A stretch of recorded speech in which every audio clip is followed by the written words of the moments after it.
আবু হুরায়রা রাদিয়াল্লাহু তাআলা আনহু বলেন, আল্লাহর নবী বলেছেন, ইজতানিবুস সাবাল মুবিকাত, পৃথিবীর মানুষ তোমরা 7টা কাজ করিও না, নইলে তোমরা ধ্বংস হয়ে যাবা, নইলে তোমরা জাহান্নামে যাবা। পৃথিবীর মানুষ তোমরা 7টা কাজ করিও না। এক, আশিরকু বিল্লাহ, শিরক করো না। শিরক এটা তো গাইবান্ধা, আবার সুন্দরগঞ্জ, মানে শিরক বেশি। আব্দুর রাজ্জাক সাহেব সুন্দরগঞ্জ বলে কি বলতে চাইলেন? সুন্দরগঞ্জ বলে বলতে চাইলাম যে শিরক বেশি, যেখানে সেখানে শিরক। 2, কাতলুন নাফস, মানুষকে হত্যা করা। কেউ যদি কাউকে হত্যা করে ফলাফল জাহান্নাম। 3, অসেহর, জাদু, কেউ যদি জাদু শিখে জাদু করে ফলাফল জাহান্নাম। 4, আকলুর রিবা, সুদ খাওয়া, কেউ যদি সুদ খায়, সুদ দেয়, ফলাফল জাহান্নাম, ও ধ্বংস হবে। তারপর আল্লাহ রাসূল বলেছেন, আকলু মালিল এতিম, এতিমের সম্পদ খাওয়া, বাকি থাক। এই পর্যন্ত যা বললাম তাতে আমরা পৌঁছে গেছি। সুদ খাবে যে তার ফলাফল জাহান্নাম ও ধ্বংস হবে, এই কথা মুহাম্মদ সাল্লাল্লাহু আলাইহি সাল্লাম বলেন, হাদিস বুখারী মুসলিম। এবার চলে যাই সুদ নিয়ে আল্লাহ কি বলেন। আল্লাহ তাআলা বলেন, ইয়ামহাকুল্লাহুর রিবা ওয়া ইউরবিস সাদাকাত, নিশ্চয় সুদ মানুষের টাকাকে কমিয়ে দেয়, নিশ্চয় সুদ মানুষের সম্পদকে সংকুচিত করে। আল্লাহ বলছেন, দান মানুষের টাকাকে বেশি করে দেয়, সুদ মানুষের টাকাকে কমিয়ে দেয়, দান মানুষের টাকাকে বেশি করে দেয়। আবু হুরায়রা রাদিয়াল্লাহু তাআলা আনহু বলেন, আল্লাহর নবী বলেছেন, ইন্নার রিবা ওয়াইন কাসরা ফাইনা আকিবাতুহু লাকাল্লিন, সুদ যদিও বাহ্যিকভাবে টাকা বাড়ে, সুদ যদিও বাহ্যিকভাবে টাকা বেশি দেখা যায়, কিন্তু ফলাফল হলো নিঃস্ব, কিন্তু ফলাফল হলো নিঃস্ব। এই কথা মুহাম্মদ সাল্লাল্লাহু আলাইহি সাল্লাম বলেন। টাকা কমে যায় এ কথা কে বললেন? আল্লাহ বললেন। মানুষ সুদ খেলে নিঃস্ব হবে এ কথা কে বলেন? মুহাম্মদ সাল্লাল্লাহু আলাইহি সাল্লাম বলেন। আপনাদের সুন্দরগঞ্জে আপনাদের বাড়ির পাশে দেখেন, যেই মহিলা কিস্তি নিয়ে সুদের টাকা উঠিয়েছিল কিস্তির উপরে, ও এখন আর ওর এখন বাড়িটাই নাই, ও কোন দিকে চলে গেছে, বাড়ি ঘরও নেই। টাকা কমতে কমতে সুদের কারণে দেশের টাকা কয়েকজনের হাতে চলে যাবে, বাকিরা নিঃস্ব হয়ে যাবে। পৃথিবীর দেশগুলি কয়েকটা দেশে টাকা চলে যাবে, বাকি দেশগুলি দেউলিয়া হয়ে যাবে। এটা হলো সুদের ফলাফল। সম্মানিত দিনী ভাই বোন, সুদ খাবে যে তাকে একদিন ভিক্ষা করে খেতে হবে, আজ হোক আর কাল হোক। হয় সে ভিক্ষা করবে, না হয় তার ছেলে ভিক্ষা করবে, না হয় তার নাতি ভিক্ষা করবে। সুদের ফলাফল ভিক্ষা, ওকে আজ হোক আর কাল হোক নিঃস্ব হতেই হবে। এই কথা কে বলেছেন? এই কথা মুহাম্মদ সাল্লাল্লাহু আলাইহি সাল্লাম বলেছেন, সুদের ফলাফল নিঃস্ব। মধ্যে আরেকটা কথা বলে রাখলাম, আল্লাহর নবী সালাম ফিরার পূর্বে একটা দোয়া পড়তেন, সেই দোয়ার শেষ বাক্যে আছে, আউযু বিকা মিনাল মাসামি ওয়াল মাগরাম, তোমার কাছে বাঁচতে চাই বড় পাপ হতে, তোমার কাছে বাঁচতে চাই ঋণ কর্জ হতে, তোমার কাছে বাঁচতে চাই বড় পাপ হতে, তোমার কাছে বাঁচতে চাই ঋণ কর্জ হতে, তোমার কাছে বাঁচতে চাই বড় পাপ হতে, তোমার কাছে বাঁচতে চাই ঋণ কর্জ হতে। বড় ঋণ কর্জ এমন পাপ যে আপনার জানাজায় হবে না, এই অবাক পাপ। আল্লাহ রাসূল জানাজায় এসে বলেন, এই শোনো, এ লোকের ঋণ আছে নাকি? জি। আচ্ছা ঠিক আছে, তাহলে আমি গেলাম। তার মানে ওর জানাজা নাই, আল্লাহ রাসূল করাবে না। আর একজন সাহাবী বলছেন, আল্লাহ রাসূল থামেন থামেন থামেন, আমি তার ঋণ পরিশোধ করে দেব। আচ্ছা ঠিক আছে, জানাজা হবে। ব্যাংকে লোন নিয়ে বাড়ি গাড়ি করলেন, মাথায় কিছু আছে? বউকে খুশি করে, ছেলে মেয়েকে খুশি করে 5 তলা সুন্দরগঞ্জে বাড়ি বানিয়ে কি হবে? আপনি কি জানেন মানুষের অর্থ সম্পদ কয় ভাগে ভাগ? এক, মা কালা ফাফনা, যা খেলো তা পায়খানা। আমি বলিনি, এ কথা মোহাম্মদ সাল্লাল্লাহু আলাইহি ওয়াসাল্লাম বলেছেন, হাদিস বুখারী মুসলিম। দুই, মালাবেসা ফাবলা, যা পড়লো তা পুরাতন হলো, নষ্ট হলো। তিন, অমা আতা ফাক্তানা, যা দান করলো তা জমা হলো। অমা সেওয়া দা আলাইকুম বা দাহে বলেন না সে, এই তিনটে ব্যতীত যা আছে তা মানুষে ভাগ করে নিবে, প্রয়োজনে মারামারি করে, প্রয়োজনে মামলা করে, মারামারি করে ভাইয়েরা জমি ভাগ করে নিবে। আমার চোখের সামনে আমাদের গ্রামে দুই ভাই ঝগড়া করে বাড়ি ঘর সব ভাগ করে নিয়েছিল, তো ঢেঁকিটা কেটে ভাগ করে নিয়েছে, ঢেঁকিটা কেটে ভাগ করে নিয়েছে।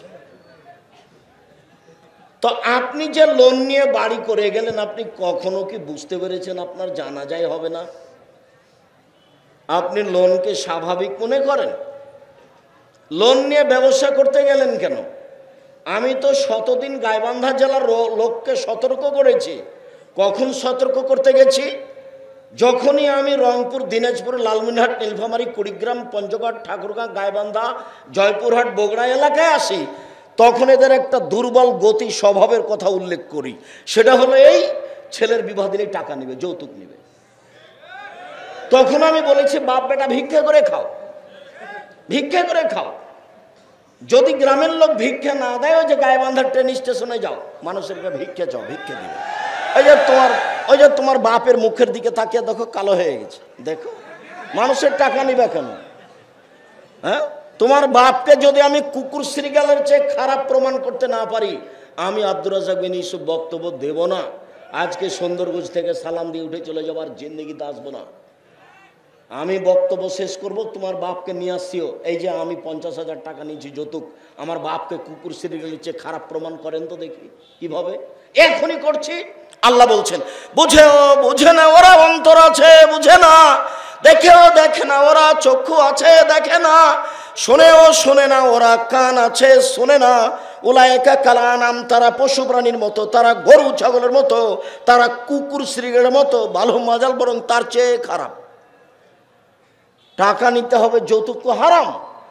ভিক্ষা করা টাকা দিয়ে চাউল কিনে ভাত খেয়ে বাদাত কবুল হবে। ভিক্ষা করা টাকা দিয়ে চাউল কিনে ভাত খেয়ে বাদাত কবুল হবে। ভিক্ষা করা টাকা দিয়ে চাউল কিনে ভাত খেয়ে বাদাত কবুল হবে। যৌতুকের টাকা দিয়ে চাউল কিনে ভাত খেয়ে বাদাত কবুল হবে না। এই যে বলে দিলাম, দেখি কোন মায়ের বেটা এভাবে উল্টে ধরে। আমি 16 বছর ছাত্র জীবনে পড়েছি। 34 বছর থেকে আমি বুখারী পড়াচ্ছি।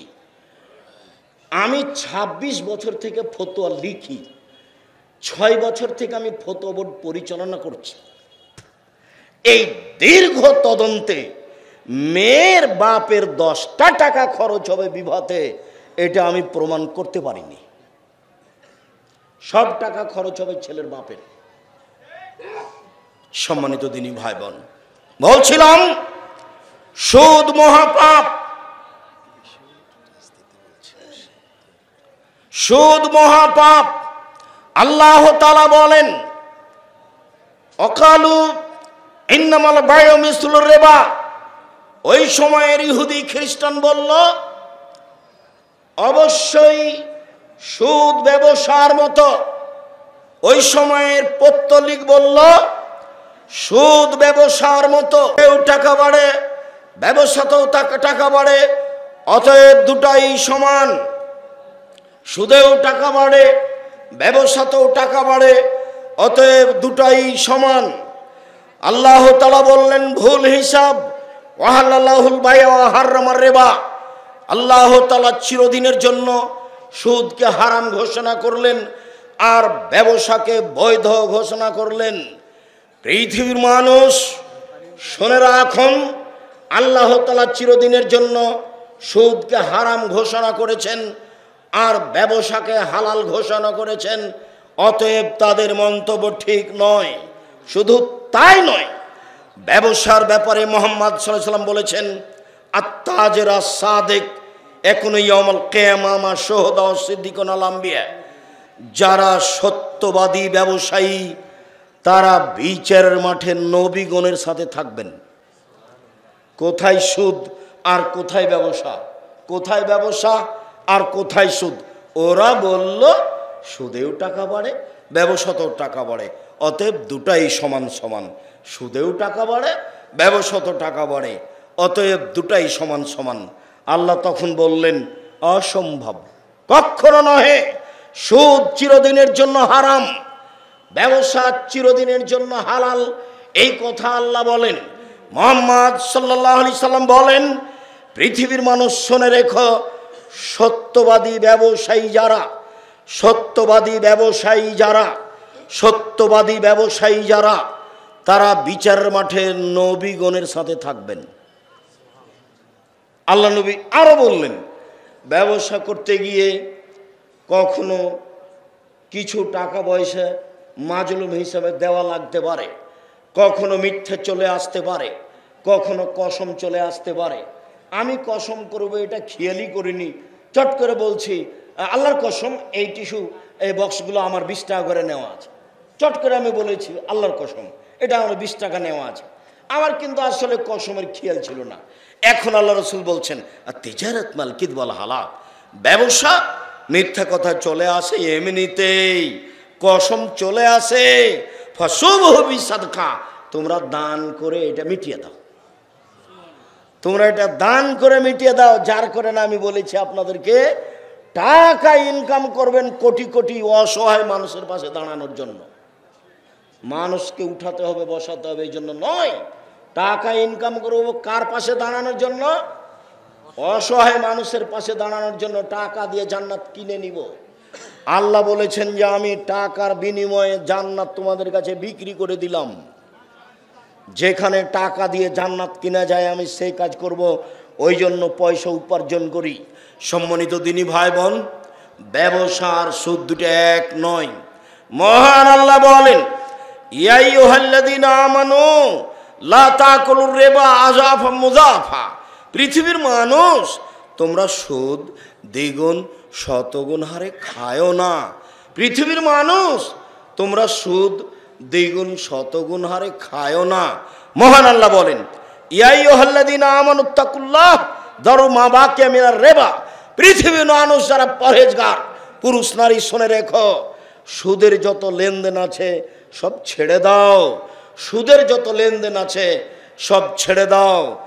অতএব এই বৈঠকে যত দিনী ভাই বোন আছেন, আমি সকলকে সুদ ছেড়ে দেওয়ার জন্য আন্তরিকভাবে অনুরোধ জানাচ্ছি। এই ছেলে, তোমার মা যেন আর কিস্তিতে টাকা না নিয়ে যায়, তোমার মাকে নিষেধ করো, তোমার আব্বাকে নিষেধ করতে বলো। যদি নিষেধ না শুনে তাহলে এই মহিলা ভালো নয়, এ হলো হস্তিনী মহিলা। তোমার আব্বাকে একে তালাক দিতে হবে, এ কথাই ঠিক, আমি তালাক দিতে বলিনি, তবে আমার পক্ষ থেকে পরামর্শ থাকলো। সম্মানিত দিনী ভাই বোন, সুদ চিরদিনের জন্য হারাম। এবার চলেন সুদের বিবরণ রাসূল সাল্লাল্লাহু আলাইহি সাল্লাম কি বলেন। জাবের রাদিয়াল্লাহু তাআলা আনহু বলেন, লানা রাসূলুল্লাহ সাল্লাল্লাহু আলাইহি সাল্লাম আকালার রিবা ওয়া মুকিলাহু ওয়া কাতিবাহু ওয়া শাহিদাইহি, যারা সুদ খায় তাদের উপরে অভিশাপ, যারা সুদ দেয় তাদের উপরে অভিশাপ, যারা সুদের সাক্ষী থাকে তাদের উপরে অভিশাপ, যারা সুদ লেখালেখি করে তাদের উপরে অভিশাপ। এদেশে এমন কোনো ইন্স্যুরেন্স নেই, এমন কোনো ব্যাংকিং ব্যবস্থা নেই যেটা সুদ মুক্ত রয়েছে। সুদ লিখে যারা, সুদের সাক্ষী থাকে যারা, সুদ নেয় যারা, সুদ দেয় যারা, তাদের উপরে অভিশাপ, তাদের উপরে অভিশাপ, তাদের উপরে অভিশাপ। এই কথা মুহাম্মদ সাল্লাল্লাহু আলাইহি সাল্লাম বলেন। সম্মানিত দিনী ভাই বোন, এই ছেলে, পরিবেশটা যেন নষ্ট না করে, ওইসব ছেলে তো বুঝতে পারবে না, আপনারা একটু খেয়াল করিয়েন। সম্মানিত দিনী ভাই বোন, একটু আপনারা খেয়াল করিয়েন, ওই বাচ্চা ছেলে যেন পরিবেশ নষ্ট না করে। কেউ উঠে দাঁড়ালে তাকে বসানোর চেষ্টা করবেন। আমরা খুব তাড়াতাড়ি আলোচনা শেষ করব ইনশাআল্লাহ। সম্মানিত দিনী ভাই বোন, রাসূল সাল্লাল্লাহু আলাইহি সাল্লাম বললেন, কেউ যদি জেনে শুনে 1 টাকা সুদ খায়, মা একুল দিরহাম রিবাহ ইয়ালাম আসাদ্দু মিন সিতাতি ওয়া সালাসিনা জিনিয়া, কেউ যদি জেনে শুনে 1 টাকা সুদ খায় তাহলে 30 বার জেনা করে যত পাপ হবে, 1 টাকা সুদ খেলে তার চেয়ে বেশি পাপ হবে। এইবার আল্লাহ রসুল ভাষাগতভাবে নিচে নামতে লাগলেন। ভাষাগতভাবে নিচে নামতে নামতে বলছেন, পৃথিবীর মানুষ শুনে রেখো, আর রেবা সাবুনা জুজান, সুদের পাপের 17টি ভাগ রয়েছে, ছোট থেকে বড়, বড় থেকে ছোট। সুদের পাপের 17টি ভাগ রয়েছে, ছোট থেকে বড়, বড় থেকে ছোট। সবচেয়ে ছোট ভাগ হলো মার সাথে জেনা করলে যেমন পাপ হয়। নেও এবার, আল্লাহ রসুল এইভাবে কোনো পাপের ভাষা উল্লেখ করেন না। মদ মহাপাপ, কেউ যদি একবার মদ খায় তাহলে 40 দিন তার নামাজ কবুল হবে না, এ কথা মুহাম্মদ সাল্লাল্লাহু আলাইহি সাল্লাম বলেন। কিন্তু ভাষা এরকম নয়। কেউ যদি একবার মদ খায় তাহলে 40 দিন আল্লাহকে নিজের দিকে করতে পারবে না। মদের পাপের ভারাত্ম বেশি, কিন্তু সুদের পাপের ভাষা কঠিন। রাসূল সাল্লাল্লাহু আলাইহি সাল্লাম বলছেন, কেউ যদি মদ খায় তাহলে সরস্বতী, ভগবতী, কালী, দুর্গা এদের পূজা করলে যেমন পাপ হয়, মদ খেলে তেমন পাপ হয়। মদের পাপের ভাষা এমন নয়, তবে ওর পাপের মান ভারী। আল্লাহ রাসূল বলছেন 3 শ্রেণীর মানুষ জান্নাতে যাবে না। এক, আর রাজলাতু মিনান নিসায়ে, পুরুষের বেশধারী নারী, যারা পুরুষের জুতা স্যান্ডেল পরে, যারা পুরুষের শার্ট প্যান্ট পরে, যারা পুরুষের পোশাক পরে, যারা পুরুষের গেঞ্জি গায়ে দিয়ে চলে, পুরুষের পোশাক পরে চলে যেসব নারী, ওরা জান্নাতে যাবে না। 2, অদায়ুস এলিকুরিপাল খাবাসা, যেই বাপ, যেই স্বামী পরিবারে বেহায়াইর সুযোগ দিয়েছে, যার মেয়ে নগ্ন পোশাকে স্কুল কলেজে যায়, যার স্ত্রী নগ্ন পোশাকে হাটে বাজারে যায়, এরা জাহান্নামে যাবে। এই কথা মুহাম্মদ সাল্লাল্লাহু আলাইহি সাল্লাম বলেন। তিনি 3 নম্বরে বলেন, নিয়মিত নেশাদার দ্রব্য পান করে যারা, তারা জাহান্নামে যাবে।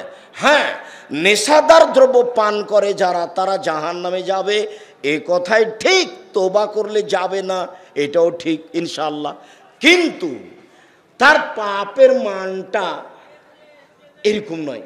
মায়ের সাথে জেনা করার সাথে উল্লেখ করা হয়নি, দুঃখিত।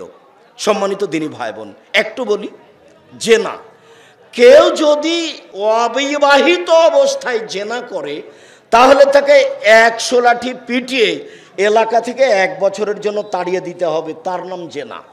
কেউ যদি বিবাহ করার পরে জেনায় লিপ্ত হয়, কেউ যদি বিবাহ করার পরে জেনায় লিপ্ত হয়, তাহলে তাকে ইট ঢেল পাথর দিয়ে মেরে মেরে মেরে ফেলতে হবে।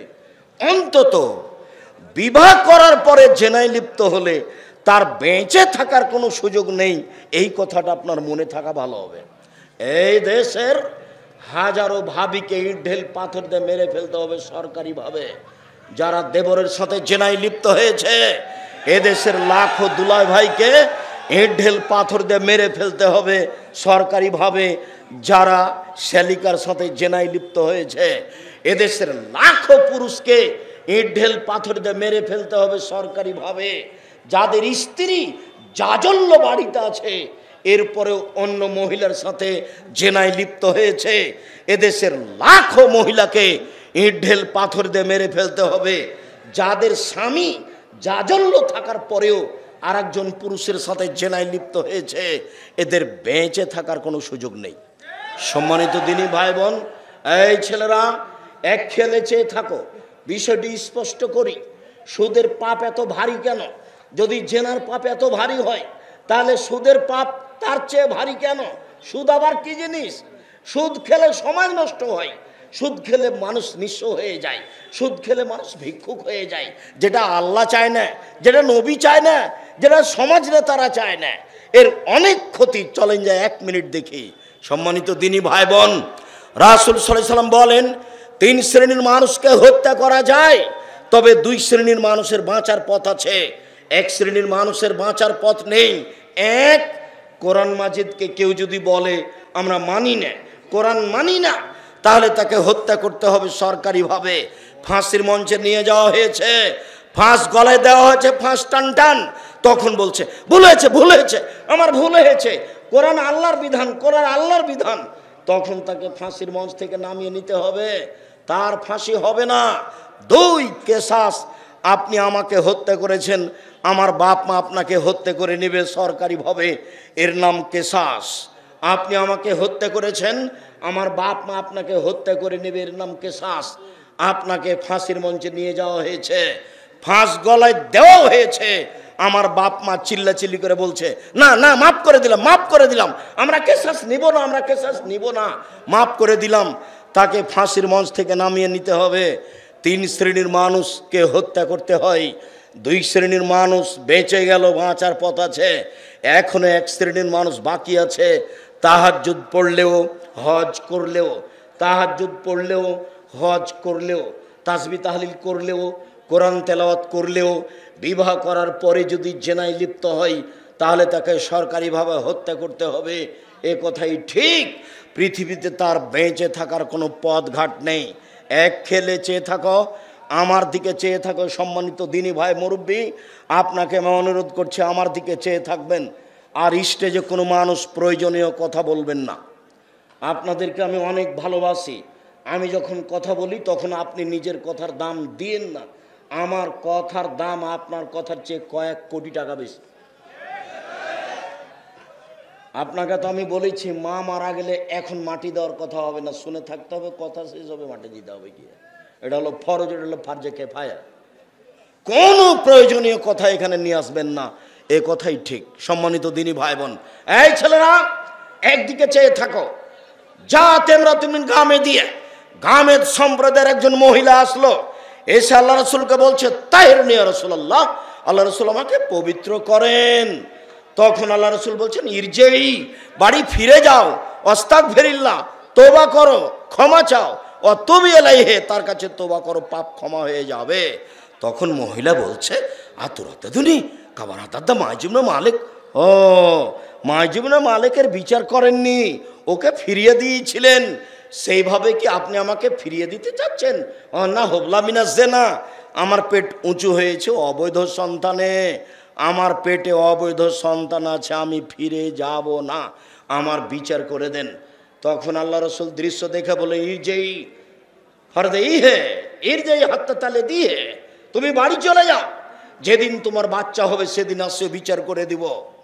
মুসলিম গ্রন্থে এসেছে বাড়ি চলে গেছে, যেদিন বাচ্চা প্রসব হয়েছে বাচ্চাকে ন্যাকড়াতে জড়িয়ে নিয়ে এসে আল্লাহ রসুলের দরবারে বলছে এ দেখেন বাচ্চা প্রসব হয়েছে, বিচার করে দেন। দৃশ্য দেখে আল্লাহ রসুল বলছেন শোনো, ইরজাই, বাড়ি ফিরে যাও, ফরদেই হে, বাচ্চাকে দুধ খাওয়াও, হাত্তা তাফতেমি হে, যেদিন বাচ্চা দুধ ছেড়ে দেবে সেদিন আসো বিচার করে দেব। মহিলা বাচ্চা নিয়ে চলে গেল, বাচ্চাকে 2 বছর দুধ খাওয়ালো। 2 বছর পরে বাচ্চা নিয়ে বিচারালয়ে উপস্থিত, এক টুকরা রুটি রয়েছে বাচ্চার হাতে, এই রুটি প্রমাণ করে বাচ্চা খাদ্য খেতে পারে। মুসলিমিনা, আল্লাহ রসুল বাচ্চাটাকে একজন মুসলমানের হাতে দিলেন, যাও বাচ্চাটা লালন পালন করো। আর বললেন সঙ্গী সাথী ইযহাবু বিহা, তোমরা একে মাঠে নিয়ে যাও, আফরিল্লাহ সাদরিহা, মাঠে নিয়ে গিয়ে গর্ত খুঁড়ে বুক পর্যন্ত মাটিতে পুঁতে দাও, সুম্মার জুহা, এরপরে ইট ঢিল পাথর দিয়ে মেরে মেরে মেরে ফেলো। সাহাবীগণ বলছেন আমরা মাঠে নিয়ে গেলাম, গর্ত খুঁড়লাম, বুক পর্যন্ত মাটিতে পুঁতে দিলাম, চতুর্দিক থেকে ইট ঢেল পাথর মারতে লাগলাম। খালিদ বিন ওয়ালিদ বলছেন আমি একটা পাথর তার মুখের উপরে মারলাম, পাথরটা মুখে লেগে রক্ত ছিটে খালিদের গায়ে লাগলো। ফাসাবাহা, খালিদ তাকে গালি দিয়ে বসলেন।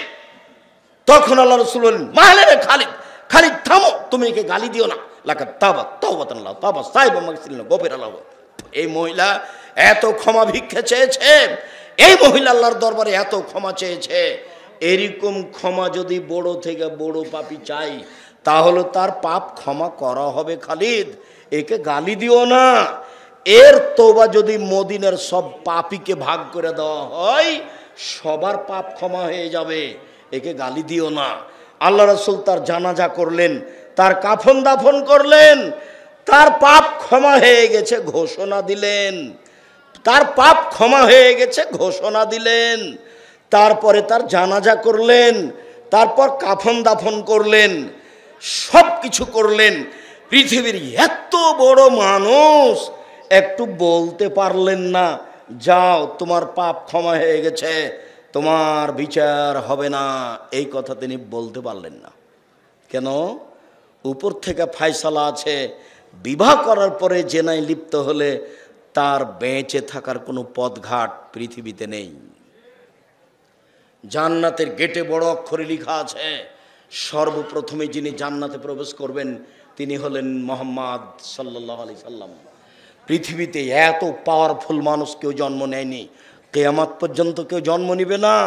এত বড় পাওয়ারফুল মানুষ একটু বলতে পারলেন না, বললেন পাপ ক্ষমা হয়ে গেছে, জানাজা দিলেন, কাফন দাফন করলেন, সব কিছু করলেন, কিন্তু একটু বলতে পারলেন না, যাও তোমার বিচার হবে না, পাপ ক্ষমা হয়ে গেছে। তার নাম জেনা। সম্মানিত দিনী ভাই বোন, এই ছেলে, তোমাকে এখানে একটা কথা বলে রাখছি, এখান থেকে উঠার সময়তে আস্তাগফিরুল্লাহ ওয়া আতুবু ইলাইহি বলে তোমার মোবাইলে যত মেয়ের নাম্বার আছে সব মিটিয়ে দিবা। মুনাফিকি করো না। এই বোকা ছেলে, যেই মেয়ের সাথে প্রেমের গল্প করো ওই মেয়ের সাথে আরো হাজারো পুরুষের কথা হয়। তোমার একটু বুঝ হয় না? তুমি কি গরু ছাগল? বুঝেও বুঝে না ওরা, অন্তর আছে বুঝে না, বোঝা দরকার। শোনেও শোনে না ওরা, কান আছে শোনে না, শোনা প্রয়োজন। দেখেও দেখে না ওরা, চক্ষু আছে দেখে না, দেখে বিবেচনা করা প্রয়োজন। উলায়েকা কালা আনাম, তারা পশু প্রাণীর মতো, তারা গরু ছাগলের মতো, তারা কুকুর স্ত্রীর মতো, বালু মাজাল বরং তার চেয়ে খারাপ। এই মেয়ে, তোমার নখে নেইল পালিশ কেন? তোমার নখটা বড় হয়ে আছে কেন? তোমার নখে নেইল পালিশ কেন? তোমার নখটা বড় হয়ে আছে কেন? শোনো, কথার মধ্যে আছি, একটু শোনো। আল্লাহর নবী খুব দুঃখ করে তিনটা কথা বলেছেন, আফসোস করে। পৃথিবীর মানুষ শুনে রেখো, আমার উম্মত ইহুদি খ্রিস্টানদের সাথে মিশে যাবে কালচারে, পোশাক আশাকে, স্বভাবে। ডান হাতের বিঘত যেমন বাম হাতের সমান, বাম হাতের বিঘত যেমন ডান হাতের সমান, আমার উম্মত তাদের সাথে মিশে যাবে কৃষ্টি কালচারে, পোশাক আশাকে, কথা কর্মে। ডান পায়ের জুতা যেমন বাম পায়ের সমান, বাম পায়ের জুতা যেমন ডান পায়ের সমান, এইটা যেমন সমান সমান, আমার উম্মত তাদের সাথে মিশে যাবে কৃষ্টি কালচারে, কথাবার্তাতে, নিয়ম নীতিতে সমান সমান। এবার তিনি ভাষাগতভাবে নিচে আসতে লাগলেন, আস্তে আস্তে বলছেন, পৃথিবীর মানুষ শোনে রেখো, ইহুদি খ্রিস্টান যদি মায়ের সাথে জেনা করে থাকে, ইহুদি খ্রিস্টান যদি মায়ের সাথে জেনা করে, আমার উম্মত তাদের স্বভাবের সাথে মিলতে গিয়ে আমার উম্মত মায়ের সাথে জেনা করবে। বলো এবার, এবার বলো, তোমার মাথার চুল উপরে আছে, নিচের দিক নাই কেন? কেন? তোমার বাপ নাই নাকি? ও কি তোমার চাচা যাকে তুমি আব্বা বলে ডাকো? ও কি তোমার খালু? ও কি তোমার সৎ বাপ? জন্ম দিতে পারলে বাপ হওয়া যায় না, ক্ষমতার নাম বাপ, কন্ট্রোলের নাম বাপ। আল্লাহ নবী বলছেন, ইয়া মাশারা শাবাব, যুবকেরা শোনো, বিবাহ করলে কন্ট্রোল ক্ষমতা লাগবে। এক, মোহর। দুই, শারীরিক ক্ষমতা। তিন, নিয়ন্ত্রণ, কন্ট্রোল ক্ষমতা থাকতে হবে। খালি বেদাত নিয়েই চললে হবে? বেদাত নিয়েই চললে হবে? নাজায়েজ কথা নিয়েই চললে হবে? এটা গায়বান্ধা। আব্দুর রাজ্জাক সাহেব গায়বান্ধা বলে কি বলতে চাইলেন? গায়বান্ধা বলে বলতে চাইলাম, বিবাহের বৈঠকে কথা বলা যাবে না, মুখে রুমাল দিয়ে এভাবে বসে থাকতে হবে। তা আমি তো গায়বান্ধা বিবাহ করেছি, গায়বান্ধা গোবিন্দগঞ্জে। তো এখন বিবাহের বৈঠকে আমি বলছি মোহরের কথা, তা আমার মামা শ্বশুর বৈঠকে ছিলেন, লাভ দিয়ে উঠে গেলেন একবারে, বলছে বিবাহ উঠিয়ে দাও, বিবাহ উঠিয়ে দাও, এই বিবাহ দেওয়া যাবে না, ছি ছি ছি ছি ছি। বরে কথা বলে এই বিবাহ দিতে হবে? একবার তাড়াহুড়া করে গিয়ে বাড়িতে বলল। বাড়িতে যখন বলছে যে চুপ থাকো, তখন ব্যাগ বোকচা নিয়ে চলে গেল, থাকলোই না। বর বিবাহের বৈঠকে কথা বলতে পাবে না। কেন? এটা গাইবান্ধ আছে, এই জন্য। বিবাহের বরই তো কথা বলবে, মোহর তো ওই দেয়। কে দিবে? যৌতুক নিয়ে কথা বলো, আর এখানে কথা বলা যাবে না। বিবাহের বৈঠক পাগল হয়ে গেছে, চ্যাংড়া ছুল্লু সবাই মিলে গেছে মেয়েটার কাছে। অনেকগুলো মানুষ মেয়েটার কাছে গিয়ে বলছে, অমুক নেবাসী অমুক এত নগদ এত বাকিতে তোমাকে বিবাহ করতে এসেছে, তুমি তাকে স্বামী সত্ত্বে কবুল করো। তারপর মেয়েটা বলছে কবুল করলাম। 3 বার করার পরে এবার বর যেখানে বসে আছে সেখানে যাচ্ছে, গিয়ে সালাম দিয়ে দাঁড়িয়েছে অনেকগুলো। তখন বসে আছে যারা, তারা বলছে আপনারা কে? এরা বলছে আমরা এই বিবাহের উকিল। মেয়ে কবুল করেছে? জি করেছে। আপনারা শুনেছেন? জি শুনেছি। তাহলে আপনারা বসেন। মনে হচ্ছে হিন্দুদের বিবাহ লেগেছে, কলার গাছের চতুর্দিকে ঘুরে ধর্ম পাগল হয়ে গেছে। धर्म राजशाही चांपाईनगंज हवाई लड्डू दोनों हाथ में लड्डू हो जो चाहे इसको खा ले, जो चाहे उसको छोड़ दे। भूल हिसाब। मेयर काछे विवाह पढ़ाते होबे, छेलेर काछे विवाह पढ़ाते होबे, मेयर काछे नय। आगे खुतबा होबे, तारपर मेयर बाप विवाह पढ़ाबे, एटाई शरीयत। सम्मानित दिनी भाई बोन, बोलछिलाम रासूल सल्लल्लाहु आलैहि साल्लाम बोललेन, आमार जीवने आफसोस बड़ दुःख, आमार उम्मत तादेर साथे मिशे जाबे। कृष्टि कालचारे ए मेये তোমার নখ বড় কেন, নখে নেল পালিশ কেন তুমি জানো? ইহুদি খ্রিস্টানদের পতিতালয়ের মেয়েদের বৈশিষ্ট্য নখে নেল পালিশ দেওয়া, নখ বড় রাখা। ইহুদি খ্রিস্টানদের পতিতালয়ের মেয়েদের বৈশিষ্ট্য নখে নেল পালিশ দেওয়া, নখ বড় রাখা। মুসলিম মেয়ে নখে মেহেদি দিবে, হাতের নখে তো দিবে দিবেই, পায়ের নখেও দিবে। হাতের নখে তো দিবে দিবেই, পায়ের নখেও দিবে। মহিলাদের বিবাহ, হিন্দু মেয়েদের বিবাহ করার 10টি পদ্ধতি আছে, তার একটি পদ্ধতি নাম রাক্ষসী বিবাহ। হিন্দু মেয়েদেরকে বিবাহ করার 10টি পদ্ধতি আছে, তার একটি পদ্ধতি নাম রাক্ষসী বিবাহ। মেয়ের বাপ বিবাহ দিবে না, ছেলে যদি জোর করে কপালে টিপ দিতে পারে তাহলে বিবাহ হয়ে গেছে। এবার বলো তো যুবক, টিপ প্রথা কোথা থেকে এসেছে? হিন্দুদের পক্ষ থেকে এসেছে। আমার মেয়ে কপালে টিপ দিতে পারে না। আল্লাহর রাসূল বললেন, আমার মনে বড় দুঃখ, আমার উম্মতের প্রতি আমি আশঙ্কা করে যাচ্ছি, আমার উম্মত তাদের সাথে মিশে যাবে। ওরা যদি মায়ের সাথে জেনা করে থাকে, আমার উম্মতও জেনা করবে। এই ছেলে, তোমার গেঞ্জিটার পিছন দিকে 10 লেখা আছে, এইটা কেন? এই গেঞ্জি কেন? তোমার গেঞ্জিটাতে 47 আছে, ওটা কেন? তুমি যদি গেঞ্জিটা আমার কাছে দিয়ে দাও তো ওইটা আমি টয়লেট পেপার হিসেবে ব্যবহার করব না। এদিকে দেখো, এইভাবে ড্রেনে ফেলে দেব, আর ফেলে দেওয়ার সময় থু থু মানে থুথু দিব এবং ড্রেনে ফেলে দেব, অথচ তোমার গায়ে আছে। 1 মিনিট, এই ছেলে, অনেক মানুষ আছি তো কথাটা বুঝিয়ে বলি। লন্ডন সফরে সাউথ হলে জুমা মসজিদে খুতবা দিয়ে নিচে নামছি, দৌড়ি একটা লোক এসে বলছে আমার ছেলের জন্য দোয়া করে দেন, আমার ছেলের জন্য দোয়া করে দেন।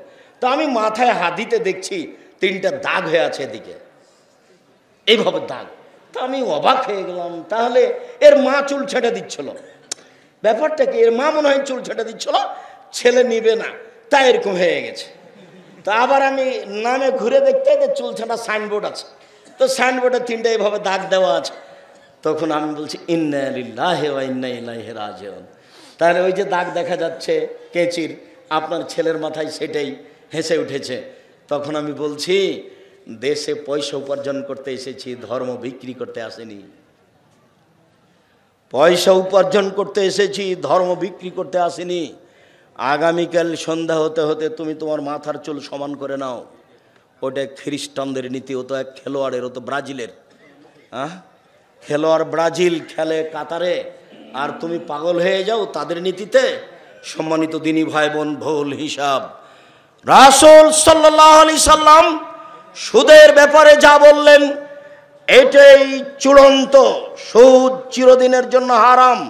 আমি আপনাদের সামনে একটি লম্বা হাদিস পেশ করব, আমার দিকে এক খেয়ালে চেয়ে থাকতে হবে।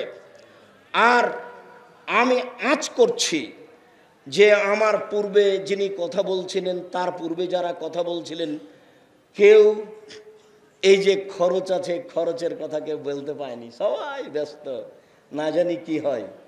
তো জনাব ওসি সাহেব, আমরা তাকে আন্তরিকভাবে স্বাগতম জানাই। আমরা ওসি সাহেবকে আন্তরিকভাবে স্বাগতম জানাই। তিনি আমাদের বক্তব্যের একটু সময় দিয়ে গেছেন। আমরা প্রশাসনকে স্বাগতম জানাই। প্রশাসনকে আমি আব্দুর রাজ্জাক বিন ইউসুফ বলে রাখছি, আজকের বক্তব্য আমি সুদ এবং ঘুষের উপরে দিচ্ছি। আমার এই বক্তব্য বিগত 50 বছর যাবৎ যারা এখানে এই মাঠে বক্তব্য দিয়েছে তার সাথে মিলাবেন, ভবিষ্যৎ 50 বছর মিলাবেন। যারা থাকবে তাদেরকে বলে যায়েন, দেখবেন এর সাথে মিল খাবে না। হয় কেসা কাহিনী আছে, না হয় কারো বদনাম আছে, না হলে আরও কিছু আছে। সেই বক্তব্য এই কথা দিয়ে পূর্ণ আছে। আমরা এই জাতির সামনে সঠিক কথা বলি মর্মে একটি লম্বা হাদিস পেশ করতে যাচ্ছি। আমি অবশ্য আগেই বলেছিলাম জনাব রিজু মণ্ডলকে যে আমি তো গত বছর গেছিলাম, মানুষের খুব ভালোবাসা দেখেছি। তা আপনি তো আদায় করেন না, তো জামিয়া সালাফিকে সবাই ভালোবাসে, তো জামিয়া সালাফির জন্য আদায় করা হোক। এদেশের সবচেয়ে বড় প্রতিষ্ঠান, ব্যতিক্রম প্রতিষ্ঠান জামিয়া সালাফিয়া, যেখানে 5000 ছেলে মেয়ে পড়াশোনা করে, যেখানে 300 শিক্ষক শিক্ষিকা থাকেন, 32 লক্ষ টাকা বেতন লাগে, তারপর 410 জন এতিম আছে। যাক, সেটা যাই হোক, আমাদের লোকেরা আপনাদের সামনে যাবে, 10 টাকা হলেও ফিরাবেন না। আপনি 200 টাকা, 50 টাকা, 500 টাকা, 10 টাকা হলে আপনি ফিরাবেন না। যারা এখানে বৈঠকে আসেন মঞ্চে, সবাই অংশগ্রহণ করবেন। আমি এবার সুদের উপরে লম্বা হাদিসের আলোচনা শুরু করলাম। আমার দিকে এক খেলে চেয়ে থাকবেন। আর যারা মাঠে আছেন তারা সবাই মাঠে থাকেন, আপনি একটু নড়াচড়া করবেন না, নইলে আপনি আমার কথা ধরতে পারবেন না।